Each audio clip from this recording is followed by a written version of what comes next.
Quand j'avais 15 ans, j'ai rencontré mon premier amoureux, qui était un peu plus âgé que moi. Il devait avoir 19-20 ans. Pour la petite fille d'à l'époque, c'était quelque chose de gros, quoi. C'était comme dans les films. Cette jeune fille qui se fait appeler Bao veut raconter son histoire. Mais elle n'est pas encore prête à dévoiler totalement son visage. Je suis une grande romantique de base. Moi, je me suis imaginé un conte de fées dans ma tête. Mais lui, comme il était un peu plus âgé que moi, ça veut dire qu'il peut facilement me manipuler, ce qui était le cas en fait. Il a trouvé les mots pour que j'aille dans ce milieu-là. Et j'ai accepté quand même de le faire. De me prostituer, tout ça.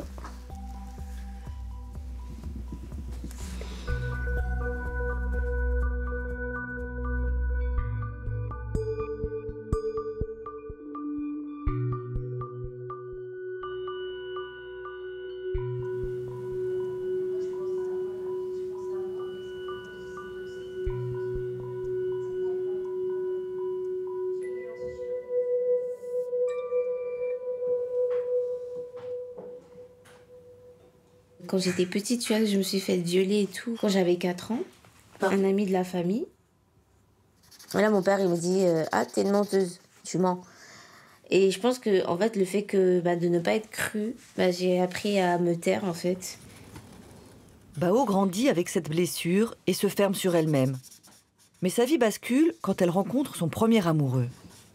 Au début, on allait manger, on allait au cinéma, des choses comme ça, des trucs vraiment basiques. Et petit à petit, j'ai commencé à m'attacher à lui. Et je pense qu'il s'est rendu compte que j'avais des sentiments pour lui. Et il en a joué.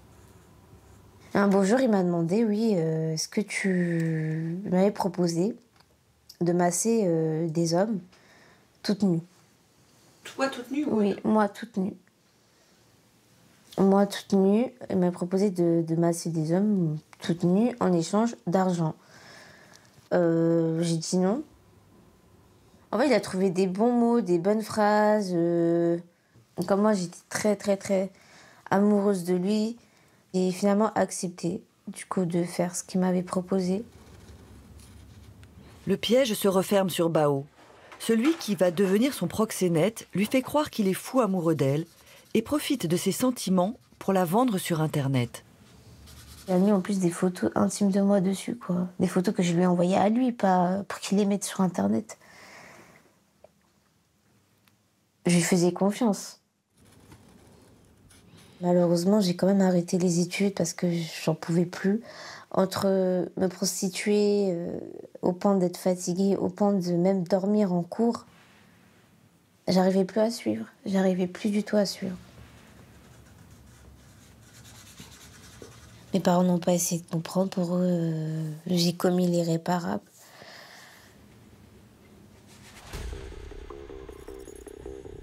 Les victimes sont de plus en plus jeunes, parfois âgées d'à peine 11 ou 12 ans, et issues de tous les milieux sociaux. Leur vulnérabilité, nourrie par une grande naïveté, un besoin d'affection et la banalisation du sexe sur les réseaux sociaux, les empêchent souvent de se protéger de ces garçons. La prostitution des mineurs concernerait environ 20 000 adolescentes en France. Bonne soirée. Bonsoir. À demain. À Toulouse, Jennifer Paillet a connu cet enfer avec sa fille Assia, qui a rencontré son proxénète à 14 ans.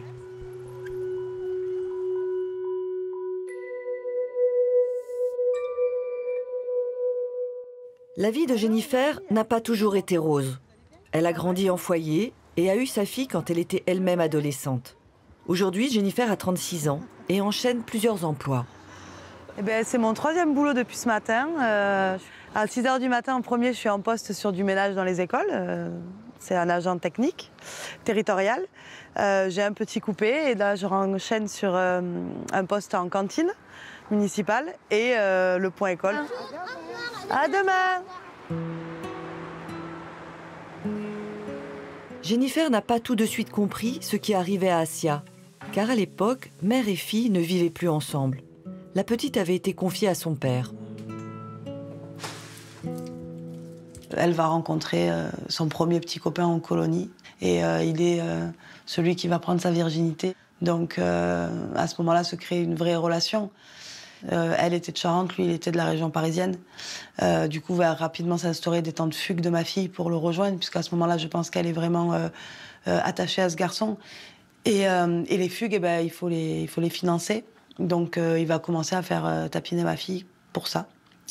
Pour payer les locations ou dormir ensemble, pour manger. Lui, ses amis de quartier font ça avec d'autres filles. Assia ne donne plus de nouvelles à sa mère et la bloque sur les réseaux sociaux. Au bout de quelque temps, Jennifer apprend que sa fille se prostitue. Elle a 14 ans. Pour la retrouver et la ramener à la maison, Jennifer commence à enquêter et plonge dans un univers sordide, celui des femmes vendues sur des sites internet. Ici, on ne parle pas en euros, mais en rose. Car en France, le proxénétisme est interdit et les clients encourent des amendes et des peines de prison. Les prostituées sont-elles considérées comme des victimes par la justice? Un jour, Jennifer reconnaît Assia sur un site. Il y a cette photo que j'oublierai jamais, où elle est à quatre pattes sur un lit, mais de dos, en fait, on ne voit pas sa tête. Et il y a des tables de nuit.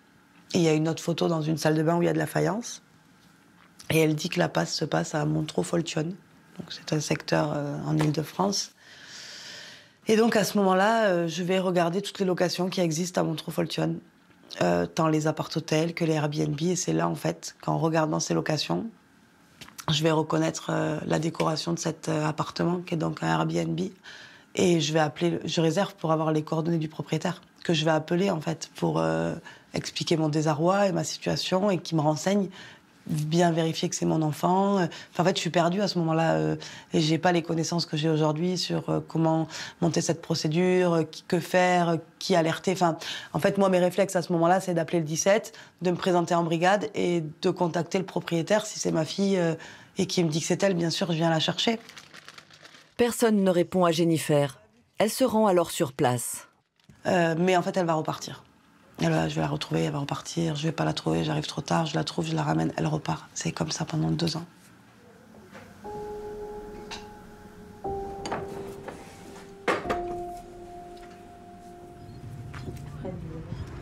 Voilà.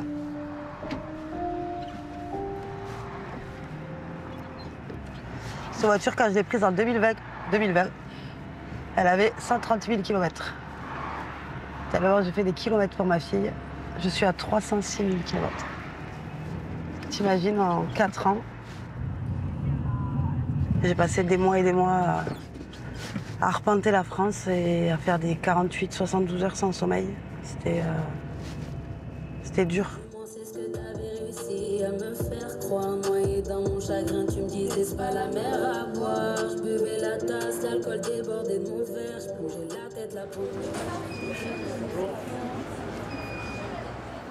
À Paris, une petite équipe de policiers a pour mission de repérer et venir en aide aux jeunes filles mineures exploitées sexuellement.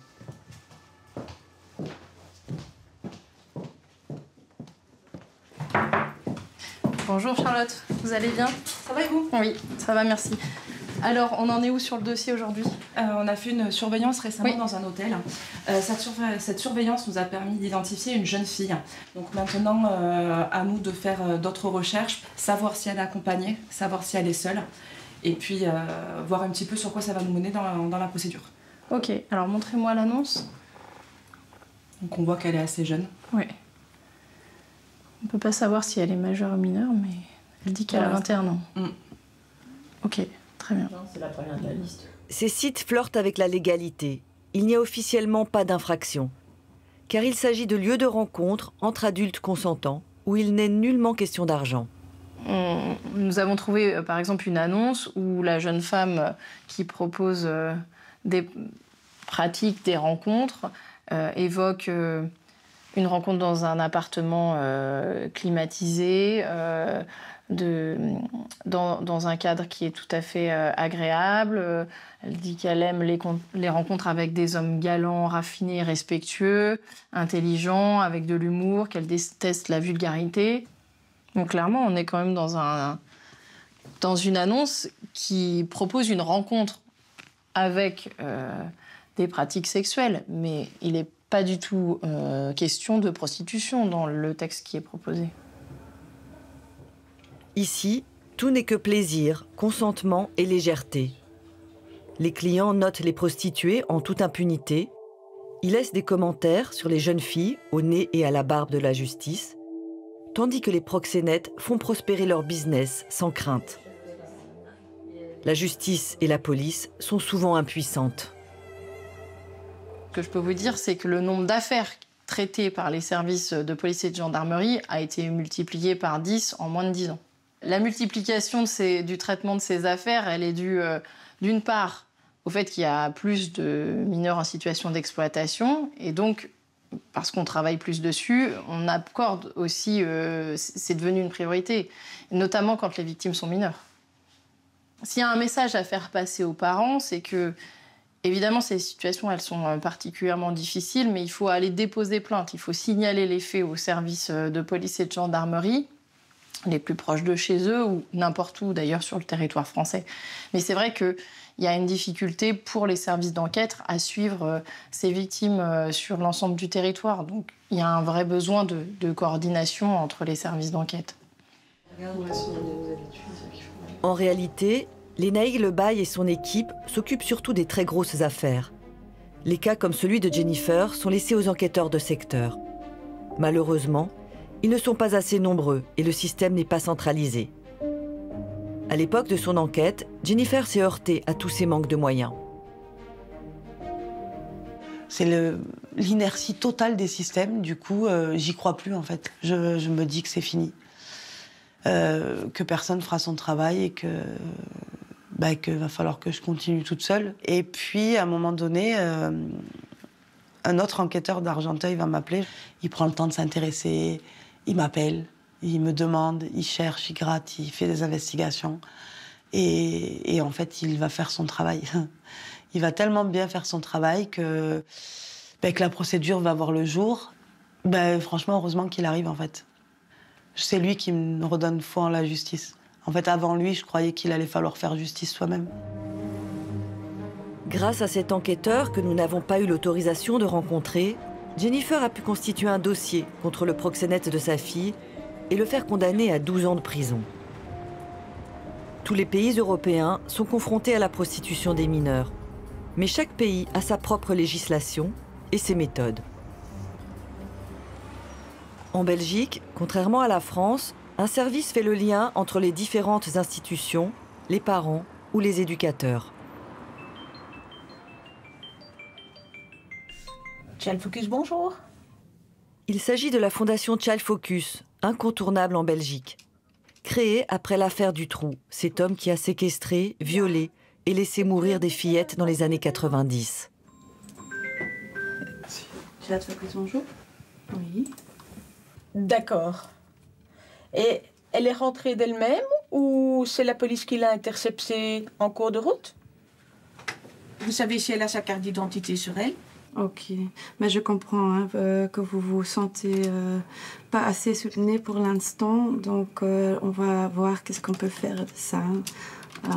Donc je vais contacter la conseillère tout de suite et elle va vous rappeler. Ça va?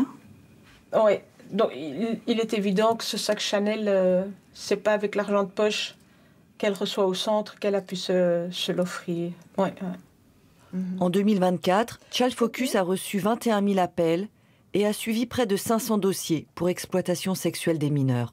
Nous, on peut être là pour ça, pour répondre à leurs questions, entendre leurs angoisses, etc. La police n'a pas le temps de faire... Enfin, c'est un choix. Soit la police fait du social et n'est pas sur le terrain, soit on lui laisse le temps d'être sur le terrain et on prend en charge le côté accompagnement.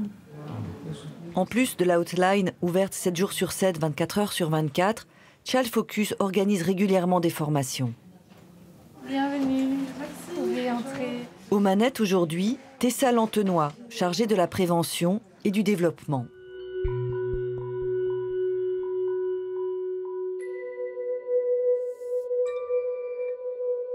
Alors, moi, je travaille sur la thématique de l'exploitation sexuelle de mineurs dans la prostitution depuis 5 ans maintenant. Bonjour, moi c'est Émilie. Je suis directrice d'un SRG, donc c'est un service résidentiel général, donc dans le secteur de l'aide à la jeunesse. Je suis là parce que sur une année, on a été confronté à 2 mineurs pour lesquels on a suspecté faire partie de réseaux, notamment d'exploitation sexuelle. C'est Amandine Fader, déléguée au SPJ de Bruxelles. Et donc moi j'ai été confrontée à un cas cet été. Et donc j'aimerais un peu comprendre, voir comment on peut aussi en discuter avec les jeunes et avec les parents aussi, parce que voilà, c'est quand même assez compliqué. Bonjour à tous, moi c'est Cyril Hainaut, police locale de Bruxelles, recherche locale, je suis le chef de la section traite des êtres humains et prostitution. Donc le but de la journée pour moi, c'est apprendre de nouvelles choses, communiquer, rencontrer, du réseautage en fait. Au cours de cette journée de formation, les participants écoutent le témoignage de Maïté. À ce moment-là, j'avais aucune idée du nombre de victimes qu'il y avait. Je pensais que j'étais totalement isolée. Je me sentais très seule et par après, j'ai justement appris que c'était l'une des techniques d'isoler complètement la victime. Par rapport aux loverboys, en tout cas, je sais très bien qu'ils ne considèrent absolument pas la jeune fille comme étant un être humain capable de souffrance. Ces jeunes filles sont considérées comme étant des contrats, des gagne-pains. Alors vous voyez que j'ai barré l'overboy, donc c'est un terme que nous refusons d'utiliser chez Child Focus parce que c'est un terme beaucoup trop... c'est en fait un euphémisme, c'est beaucoup trop romanesque. Dans la plupart des cas, ce n'est pas aussi innocent que ce que le mot laisse transparaître. Donc on préfère utiliser le terme proxénète d'adolescent ou tienerpooier en néerlandais. Et les travailleurs sociaux découvrent les outils de prévention mis en place par Child Focus. Alors, vrai ou faux suivant, un proxénète d'adolescent est la plupart du temps lui-même encore un adolescent. La majorité a bien répondu, donc c'est faux. Dans la plupart du temps, ils ont entre 20 et 30 ans, donc ce sont des jeunes adultes. Et ils échangent sur comment repérer les signes sur l'éventuelle situation de prostitution d'un mineur, comme des changements de comportement, une utilisation excessive du téléphone, des fugues, un rapport à l'hygiène qui change ou une évolution du style vestimentaire. En effet, elles reviennent pas avec du luxe, mais beaucoup de nouveautés, des petits cadeaux comme ça. Ça, c'est des choses qu'on observe aussi. Une nouvelle palette de maquillage, un nouveau soutien-gorge, des choses comme ça. Mis bout à bout, ces signes attirent l'attention.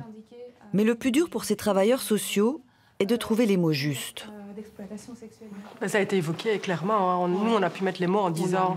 on a nommé le mot prostitution, c'était inentendable pour elles. Et c'était...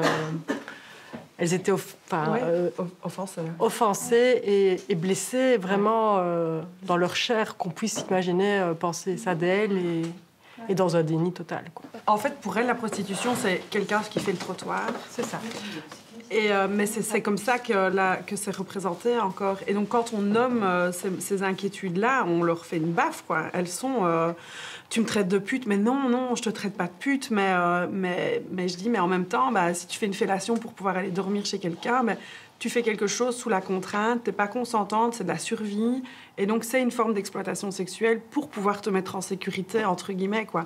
Non, ça va, je l'ai fait, j'étais d'accord. Pas vraiment, en fait. Et donc, c'est aussi comment on déconstruit ça, mais c'est difficile. Donc, on voit qu'il y a de plus en plus de pratiques sexuelles violentes qui se normalisent. Et quand on parle de ça avec les jeunes filles, les victimes, elles trouvent ça normal. Alors que ce sont des pratiques où elles sont instrumentalisées, ce sont des objets. C'est vrai que je pense qu'il n'y a pas de tabou peut-être autour de ce sujet-là, ou peut-être moins en Belgique. Parce que c'est vrai qu'on a dans notre histoire politique et judiciaire, il y a des traumas qui restent et qui ont mis le point sur le fait qu'il fallait pouvoir aborder ces sujets-là entre professionnels, mais pas que du même réseau, mais des professionnels qui vont travailler avec ces enfants-là pour pouvoir donner une réponse adaptée. On a une grande confiance de la population belge et c'est évidemment un énorme atout pour nous dans notre travail quotidien. Les liens entre les différents dossiers et ça nous a déjà permis de démanteler des réseaux parce qu'on a pu faire des liens entre des victimes qui étaient sur Bruxelles, d'autres victimes qui étaient sur Anvers, etc. Si la France baisse encore les yeux quand on parle de prostitution, que la Belgique assied tout le monde autour d'une table pour en parler et trouver des solutions pour venir en aide aux mineurs, Les Pays-Bas, eux, misent sur la communication. Chemel Jangen est l'une des porte-paroles de cette cause. À 17 ans, elle rencontre un jeune homme.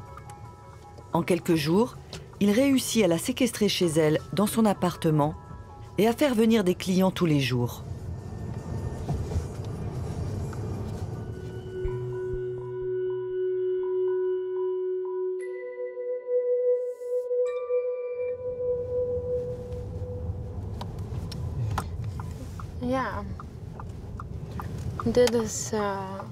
Ça y est, j'y suis. C'est dans cette rue. C'est la rue où tout a commencé. Oh mon Dieu. Je m'arrête juste devant l'appartement.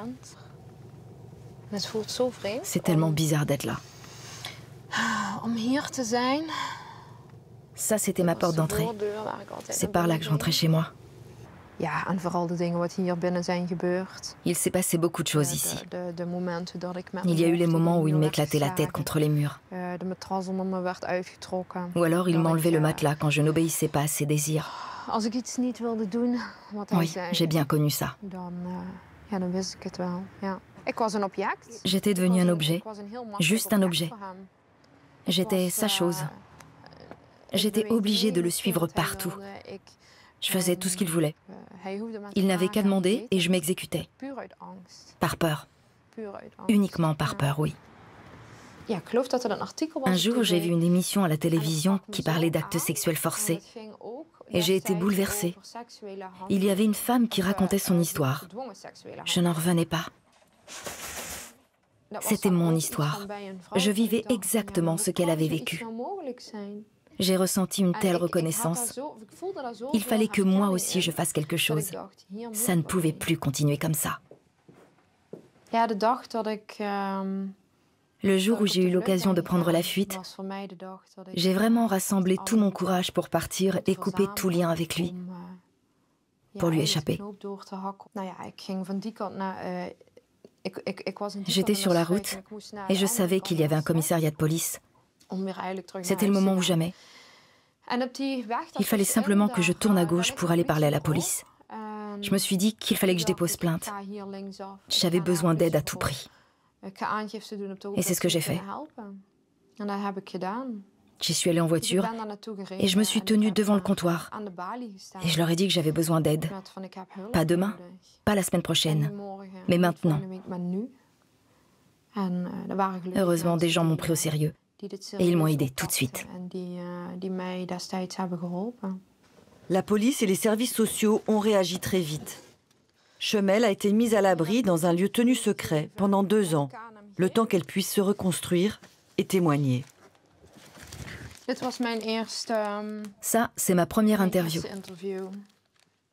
Regardez, déjà je suis en première page. Et voilà l'article où je raconte ce qui m'est arrivé. Aujourd'hui, Chemel est devenue consultante sur les affaires de prostitution de mineurs. C'est très important de mettre ce phénomène en lumière. C'est important que les femmes qui sont confrontées à ça, à cette emprise, celles qui sont fragiles psychologiquement, abîmées, et celles qui ont réussi à s'en sortir, puissent en discuter. Je peux vous assurer que c'est beaucoup plus courant qu'on ne l'imagine. C'est ma mission, oui.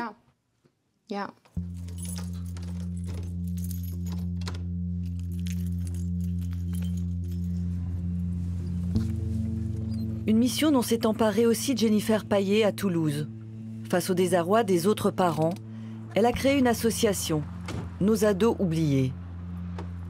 Cet après-midi, elle a rendez-vous avec Romain Vaillant, le maire de Villeneuve-Tolosane, une commune de son département.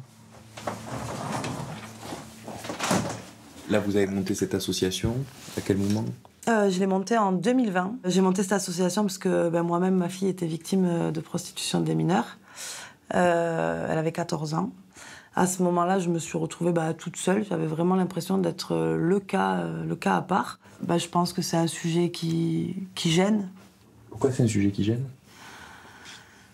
Par exemple, j'ai demandé régulièrement à faire de la prévention en milieu scolaire. Et la réponse régulière, c'est qu'il n'y a pas de ça chez nous. Visiblement, la prostitution juvénile reste encore un sujet certes tabou et je pense aussi méconnu malgré tout. Oui. Donc il y a à faire le jour sur cette question-là, la porter au débat pour trouver ensuite des solutions, un peu à l'instar de ce que l'on a fait sur les violences intrafamiliales. Donc vous disiez que ça avait été l'avant-garde finalement de tous ces combats-là. Aujourd'hui, s'il y avait des moyens par exemple... Je pense qu'il faudrait axer déjà sur beaucoup de prévention et ensuite... tant les jeunes filles à prévenir sur les risques, bien évidemment, mais les garçons. Mais complètement. Parce qu'à un moment donné... là, c'est tous les jeunes. Voilà, ces garçons-là, ils ont quand même... il manque quelque chose. Comment est-ce qu'à peine 17-18 ans, on peut mettre une jeune fille dans un Airbnb et lui contraindre 10 passes par jour avant de lui donner à manger? Depuis 5 ans, avec son association, elle est venue en aide à plus de 200 familles. Merci pour ce témoignage et ce combat. Je vous laisse quelques places. Ils sont pas super étonnés. Merci. Jennifer a certes réussi à sortir sa fille de la prostitution, mais Assia peine encore à mener une vie équilibrée. Ce soir, Jennifer a donné rendez-vous à Kéra, une autre maman, pour l'aider à monter son dossier. Elle aussi aimerait que le proxénète de sa fille soit condamné. Le 8 novembre, on va récupérer. C'est le 8. On va la récupérer à la gare. On la retrouve à la gare de Marseille. C'est la période à peu près où tu restes sans nouvelles, enfin avec des nouvelles, mais sans pouvoir la récupérer. Enfin voilà, on est d'accord. Ok. Il y a eu les vidéos où on la voit avec un autre homme aussi qui a la trentaine, en train de consommer du protoxyde d'azote avec une petite tenue et qui lui caresse la caresse entre les cuisses. Je veux témoigner aussi par rapport à toutes ces mamans qui vivent ce que je vis. Si nous, on ne témoigne pas, les choses, elles n'avanceront pas, les choses, elles ne changeront pas, quoi. Il faut qu'on sorte de la honte. Oui, la honte change. Parce que moi, j'ai eu honte longtemps. Mais non, je n'ai plus honte. Alors aujourd'hui, pourquoi je témoigne à visage caché? C'est pour protéger ma fille.